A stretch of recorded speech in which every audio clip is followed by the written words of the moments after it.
Let me tell you something that's going to shake the way you view silence in relationships, especially when you're dealing with someone avoidant. When they go quiet, when they disappear, when they fall off the face of the earth, your first instinct is to think, they don't care. I don't matter. This is indifference. But here's the psychological truth nobody told you. For the avoidant, silence isn't disinterest. Silence is emotional warfare. And the battlefield is inside them. You see, most people think love is expressed through connection, words, actions, presence. But with an avoidant, love often shows up first as fear. And that fear doesn't mean the love isn't real. It means the love is so real, so potent, so destabilizing that their nervous system interprets it as a threat. That's how deeply wired this defense mechanism is. He's a person who has trained themselves to believe that intimacy equals danger, that getting close to someone equals losing themselves. So when they start catching feelings, it's not a joyful moment. It's a crisis. They're not pulling away because they don't feel something. They're pulling away because they feel everything. And they don't know how to survive it. Avoidants have a core fear of engulfment. That's psychological language for this haunting belief. If I let you in, I lose me. They spent years, maybe decades, building walls to keep themselves safe. They don't just fear your love, they fear what your love does to them. Because when they start needing you, thinking about you, craving your presence, it shakes their identity. It shatters their illusion of independence. And that illusion is their oxygen. And when love threatens it, they go into emotional suffocation mode. So what do? They retreat. They vanish. They shut down emotionally. Not to hurt you, but to regain control over themselves. Silence becomes a survival strategy. And here's the kicker. They're not just going silent on you. They're going silent on themselves. They don't want to hear the voice inside saying you care. Because if they acknowledge that, then they have to risk, they have to feel, they have to change. And change terrifies them. This is where most people get confused. They assume that distance is a sign of apathy. But in avoidance psychology, distance is a coping mechanism for attachment overload. Think about that. The very presence of love, the very connection you're dying to offer, is what floods them. And so they run, not because they want less of you, but because they don't know how to hold the weight of what they're feeling. And let's be clear, this doesn't excuse emotional neglect. This doesn't mean you tolerate breadcrumbs or emotional manipulation. But what it does mean is that when an avoidant goes silent, you need to understand the why. Not for them, but for you.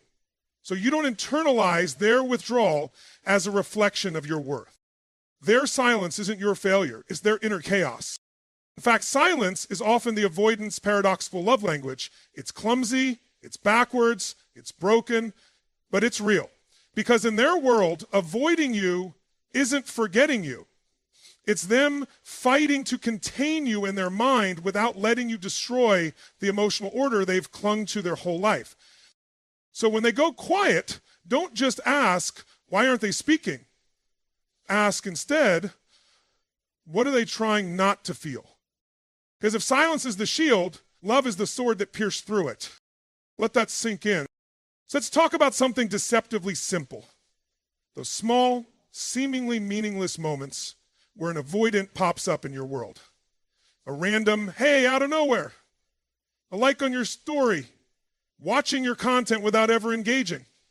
Most people brush this off as nothing, an accident, a glitch in the matrix. But what if I told you those micro interactions are not accidental at all? What if they're actually emotional SOS signals sent from someone who's too scared to speak in full sentences? Here's the raw truths. When an avoidant checks in without connecting, they're not reaching out because they're ready to reattach. They're reaching out because they can't detach. That difference matters. They're trying to touch you without holding you. Stay close enough to not feel abandoned, but far enough to not feel engulfed. It's a survival tactic disguised as apathy. You've got to understand how emotional intimacy feels to someone who has built their identity around self-reliance. Connection feels like exposure. It feels like standing naked in the middle of a battlefield. No weapons, no armor, no exit plan. So instead of vulnerability, they substitute proximity. Instead of conversation, they offer presence from a distance. They stay close enough to know but not close enough to risk anything real. This is the classic psychological push-pull dynamic. What you're seeing isn't confusion. It's conflict, a war between their need to connect and their reflex to protect. When an avoidant person sends that hey, they're not just testing the waters with you, they're testing themselves. Can I handle contact? Can I control my emotions this time? Can I be near her without losing myself again? It's emotional breadcrumbing, yes, but it's not always manipulative. Sometimes it's the only strategy they know. They've been conditioned, often from childhood, to believe that direct communication leads to pain, that open expression leads to rejection. So instead, they hide their feelings behind safe gestures. A comment on your post, an emoji, a short message at midnight. These aren't empty actions. These are emotional Morse code. I miss you, I think about you, but I can't say it because saying it makes it real. And real terrifies me. Here's where it gets deep. An avoidant's core fear isn't just emotional closeness, it's emotional dependency. The moment they realize you affect their mood, their peace, their identity, the panic sets in. That's when they go dark. That's when the breadcrumbs show up. Because staying out of your life entirely is unbearable, but coming back in fully is overwhelming. So they choose a middle path, unspoken connection, silent reach outs, ghostly presence, and most people misinterpret this as indifference. But indifference doesn't check your stories at 2 a.m. Indifference doesn't reappear after silence. Indifference doesn't maintain invisible ties. This isn't detachment. This is suppressed attachment. And it's a completely different emotional ecosystem. They love you, but they've buried it under layers of fear, pride, and survival instinct. What looks casual to you is calculated to them. What looks weak to you is strategic to them. They're trying to control love by controlling how they love. And the irony, they lose control every time they reach for you. So if they're checking in without connecting, know this, you're still in their emotional orbit. You haven't been forgotten, you've been compartmentalized. And that's not rejection, it's a sign of how dangerously deep their feelings run. The question isn't, are they thinking about you? The question is, can they handle what they feel when they do? Remember this, the avoidant doesn't reach out to reconnect, they reach out to remember. Have you ever noticed how an avoidant seems the most affectionate one moment? Letting you peek behind the curtain of their guarded world, only to slam that curtain shut the instant real closeness is achieved? That sudden chill feels personal, like a slap of rejection. But the paradox is this, the retreat usually signals the precise moment love becomes undeniable for them. When an avoidant feels safe enough to relax their vigilance, even briefly, their nervous system reads that safety as loss of control. The experience of emotional security you crave is for them a flashing red warning light. Danger. True intimacy detected. Psychologically, this stems from what attachment researchers call a deactivating strategy. Think of it as an internal emergency brake wired into their relational circuitry. The moment their heart rate quickens in response to authentic connection, the brake slams down. They pick a fight over nothing, claim they need space, or dive into work with monastic obsession. These behaviors aren't meant to punish you. They're attempts to regulate an internal panic we rarely see on the surface. Philosophically, you could say they're protecting the sovereignty of the self. Love threatens the borders of the identity they worked years to fortify. Any sign that you might cross those borders by being consistently warm, accepting, or simply present activates an existential defense. If we exist, where do I end? Now here's the counterintuitive mystery. If you didn't matter, there would be no need for such defenses. An avoidant doesn't waste energy erecting walls against strangers. They only invest in armor where the stakes are highest, where attachment feels primal, where losing the other would feel like losing oxygen. Your closeness surfaces the very wounds that created their avoidance in the first place. Childhood moments where need met rejection, vulnerability met ridicule, dependency met abandonment. In the echo chamber of memory, the mind declares, never again. So when you step into the space those old echoes still occupy, the reflex is to shove you out before history repeats itself. But there's a deeper layer. Self-sabotage is also an unconscious test. They're asking, will you still choose me if I'm difficult, if I'm erratic, if I make intimacy labor instead of gift? They don't articulate it, but they're searching for proof that your care can survive their chaos. The tragedy is that the very test designed to confirm love often destroys the conditions where love thrives. Yet if you recognize the pattern, you can refuse the invitation to chaos without abandoning compassion. You hold your ground, calm, boundaried, present, showing them what constancy looks like without collapsing their autonomy.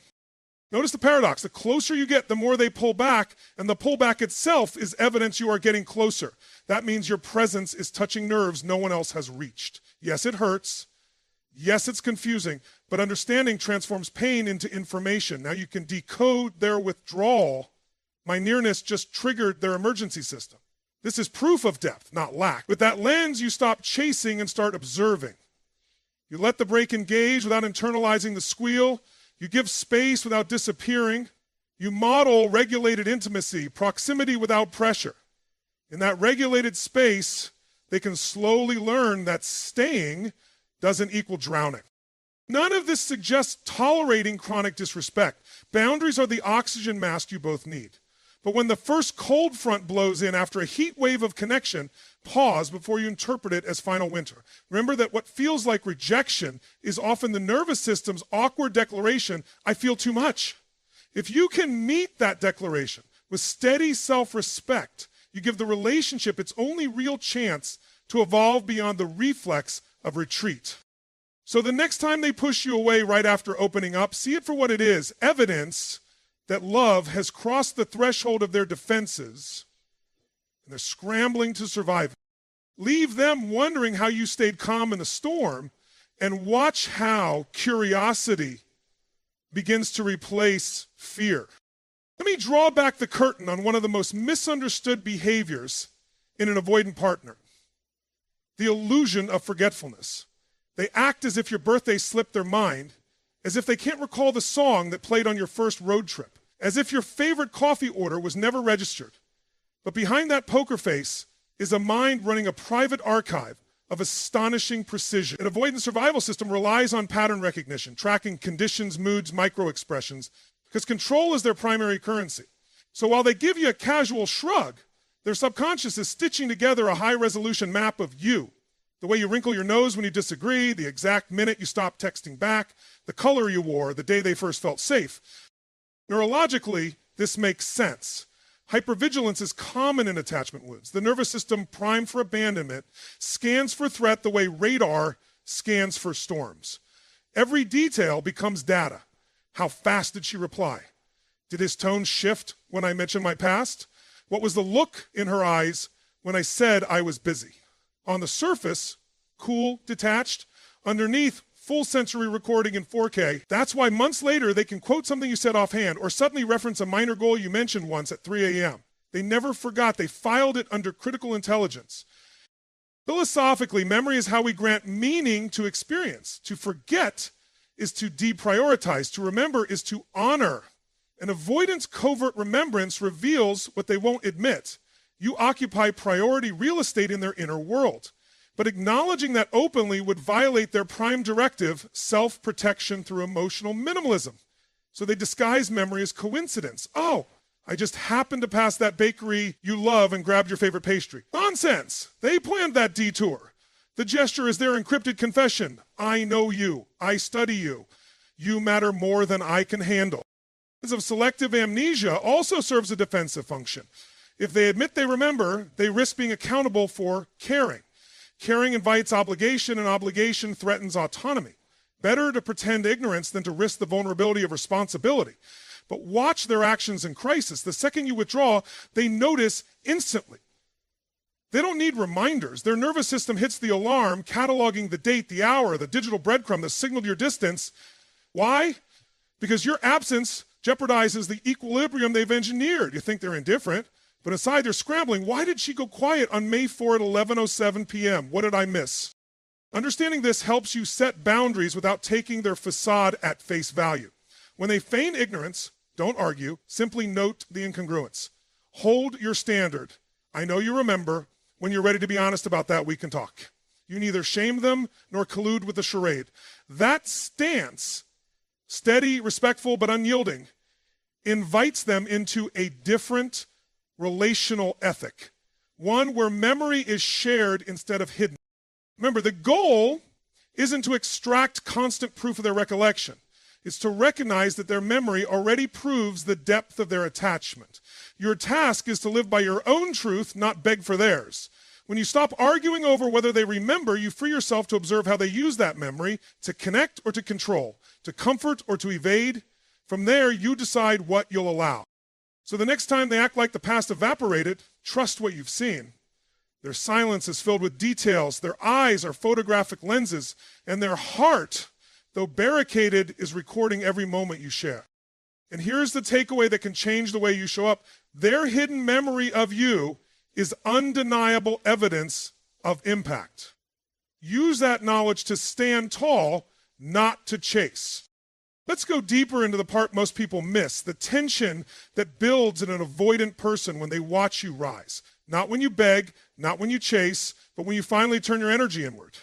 When you stop performing for their approval, stop orbiting around their silence, and start expanding in your own life. That is the moment their emotional system short circuits. See, most people assume avoidants only value distance, but what actually destabilizes them is not distance, it's your independence without resentment. It's when you detach with dignity, not drama. That's when the game they've subconsciously played loses its structure. You're not punishing them. You're just evolving beyond their emotional reach. And here's the irony. The more emotionally self-contained you become, the more they feel the weight of what they're losing. Not because they're suddenly more available, but because for the first time, they're confronted by something that terrifies them more than closeness: irrelevance. Understand this. Avoidants aren't afraid of being alone. They're afraid of no longer mattering. You becoming emotionally self-sufficient challenges their internal narrative that says, I'm safest when I don't need or get too close to anyone. When you stop needing them, they can't place themselves in the hero or the escape role anymore. You've dismantled the entire psychological scaffolding they built their identity on. This shift in dynamic hits them hard because philosophically it confronts their ego structure. The avoidant ego thrives on control of space, of pace, of perception. They were comfortable when you were anxious, seeking, always knocking on a door they could choose to open or ignore. But now, you're not at the door. You've walked into a different room entirely. That's when they start doing things that contradict everything they've said. A vague message, a memory sent your way, a question that doesn't need to be asked, except it does. Because it's not about the answer. It's about checking the temperature. Are they still on your mind? Do they still affect you? The more grounded you become, the more transparent their emotional confusion becomes. They'll try to reassert old roles, initiate small dramas, or act as if nothing changed, but it did. You did. And that unsettles them because they didn't expect you to grow without their permission. But independence isn't rebellion, it's reality. You rising is not an act of revenge, it's a return to your center. And here's where you gain your greatest power. When you grow with love, not spite. When your silence isn't punishment, it's peace. When your transformation isn't a strategy, it's truth. That's when the avoidant begins to feel the gravitational shift. Not because you pushed them, but because you pulled your energy back. And when they feel that absence, not the loud absence of anger, but the silent absence of emotional dependency, it echoes louder than anything you could have said. This is where they begin to reflect, not in the heat of the fight, but in the quiet after, when your absence is no longer reactive, but radiant. You've moved forward, and now their inner world has to recalibrate. And whether they return or not, something has shifted forever. They now know you are not waiting, you are becoming. So the next time you think they're unaffected by your glow up, your boundaries, your new silence, think again. Avoidants don't chase validation, but they do feel the tremble when someone they care for no longer orbits their fear. They may not say it, but deep down they're asking, how did she outgrow my silence? How did she heal the thing I still run from?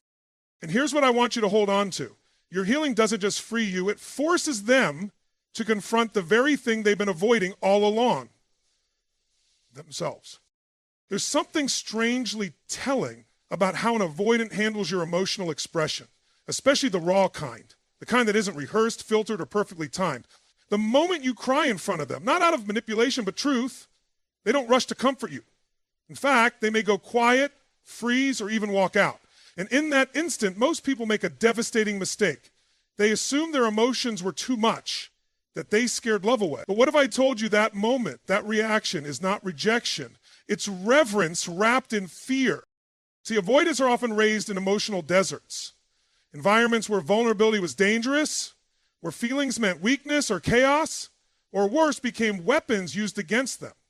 So when you break down in front of them, they're not disgusted, they're disoriented.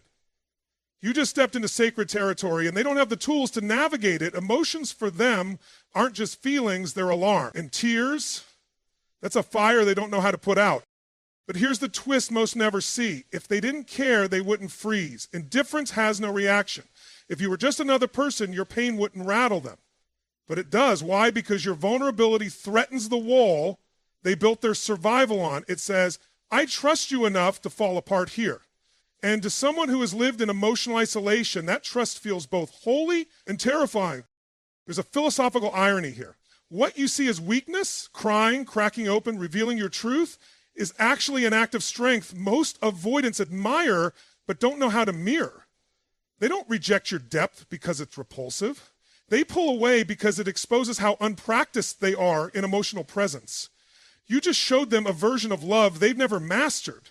You became the mirror reflecting everything they've avoided within themselves. This is where you must rise above the impulse to retreat or shrink. And don't apologize for your heart. Don't rush to fix their discomfort. You are not the problem. You are the invitation. An invitation for them to grow beyond avoidance, to witness what emotional safety actually looks like, even if it scares them. Let your presence remain steady. Let your softness remain sovereign. You are not melting down. You are modeling. You are showing them the path out of emotional exile. What happens next is rarely immediate. They might pull away, busy themselves, pretend like nothing happened. That's a trauma reflex, not proof of your unworthiness. In silence, they will replay your tears like a riddle they can't solve.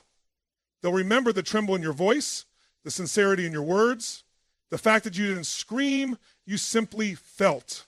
And over time, that memory becomes more powerful than any perfect moment you shared because it wasn't curated, it was real. You cannot force them to meet you there. That's not your job. But you can refuse to betray yourself just to soothe their emotional illiteracy. Your role isn't to make your feelings more palatable, it's to honor them with clarity and courage. Whether they grow with you or walk away, your authenticity is never wasted. It either deepens the connection or reveals where the connection ends. So the next time your vulnerability is met with silence, remember this: your emotions didn't scare them, they shook something awake. And what they do with that awakening, that's not your burden. That's their becoming.